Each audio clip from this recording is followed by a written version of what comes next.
Well, when I was a kid, I was running coffee for the guys in the editorial department in Troy, and everybody had a bottle in the bottom drawer of their desk, and everybody smoked. The city room was full of cigarette smoke. And I said, this is just like home. My house was just like that. So I got interested, and I said, these guys, they seem to be doing more talking than anything else. And the rattle of the typewriters, and it was hot lead days, you know, and everything, the linotype machines and all that sort of thing. So that's what I got interested in. When I was in grade school, I used to use my marble notebook as a double truck. I'd open it up in the middle and write headlines on it, and when I got home I listened to Front Page Pharaoh, and I thought Clark Kent was a doozy, you know.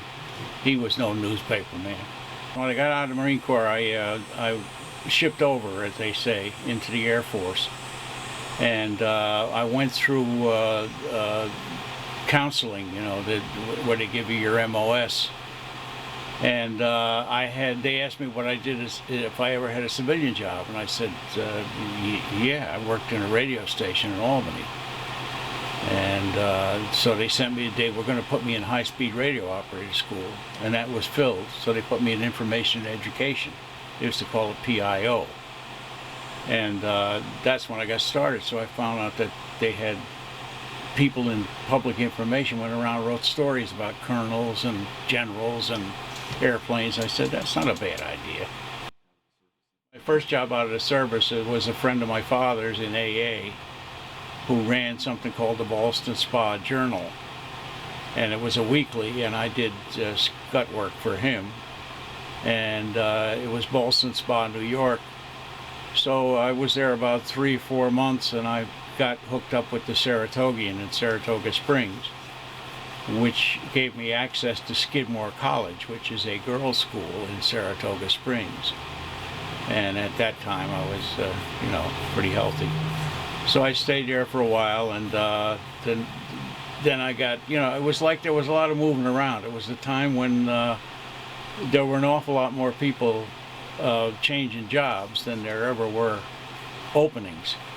But I got hired at the Times Union in Albany, New York, on Sheridan Avenue, and I stayed there for about, I had a drinking problem, and my routine was to work someplace until I'd used up all my excuses, and then I would declare my independence and tell them they couldn't treat me like that anymore, and I'd leave. But those were the days you could walk into the city room and tell the guy, you know, I need a job, and he said, what do you do? I said, what do you want? Everything was hot type, and that's when I found out what a hell box was. A hell box is where they put this sticks of hot lead type. They put them into this thing that melted them back again so they could reuse them on the linotype machine. And I was told I would wind up in the hell box one day, and I didn't know, what the hell is that, appropriately enough. But yeah, everything was a lot looser then. They had a personnel department, and now it's human resources. Oh boy. Yeah, I had a typewriter. I had a, you know, like a Royal like this. It wasn't a Royal. It was started with an O, but I couldn't remember what it was. But it was a manual typewriter, and it was at 2 or 3 fingers because the keys always got stuck, and they still do. See? And I was not a, you know, I never took typing lessons. I had to learn by, you know, 1 finger at a time. But the keys always got stuck, but because if you didn't brush it and keep it clean, it took you half an hour to get a sentence written. But the first time I used an electric typewriter was in the 70s. Before that, in the 50s, we used everything, and everything was, you know, everything was done. We had mimeograph machines, and we had teletypes that we used to get the news on, and you know, you'd rip the type off, and somebody would have, the copy boys would have to put the reels of paper in there, and then you rip it off, and depending on what it said, they had guys with baskets in the copy room who would set it, you know, wire stuff, local stuff, sports, and things like that. They'd move it around, but most of the time the guys were Uh, you know, it was a lot more detail work. There was a lot more waste paper in the room. And like I say, everybody had a bottle in the bottom of their drawer. And, you know, they'd have guys that would come in and go out and get their orders and bring them their lunch. And nobody that I knew failed when I was with Tom Haggerty.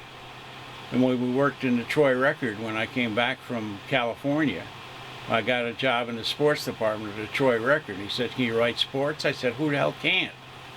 Anybody can write sports. You put big number in front of a little number, unless you're playing golf."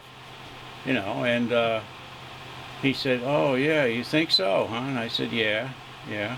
So we hooked up, and we went and closed a place in Waterloo called Sherlock's. It was an Irish joint, and Hag was Irish to the hilt. And we'd go over there, and it would be last call. So we'd order 5 or 6 beers or whatever we drank, and then we'd stay there until the sun came up. And that was pretty much the way it was. That was until I got to Springfield. That was the best job I ever had. Mm-hmm. And I got to Springfield by calling Haggerty in '76, I think it was. I had just done a story about the bicentennial from my hometown. And I called Haggerty and I said, "You got anything going on over there?" I'm between engagements, as I used to say. And he said, what do you do? I said, "What do you want?" You know, he said, "You want to work on a rim?" I said, "Yeah, you work on a rim when you can't write." And he said, "Well, I got a job on a rim and you might work into something."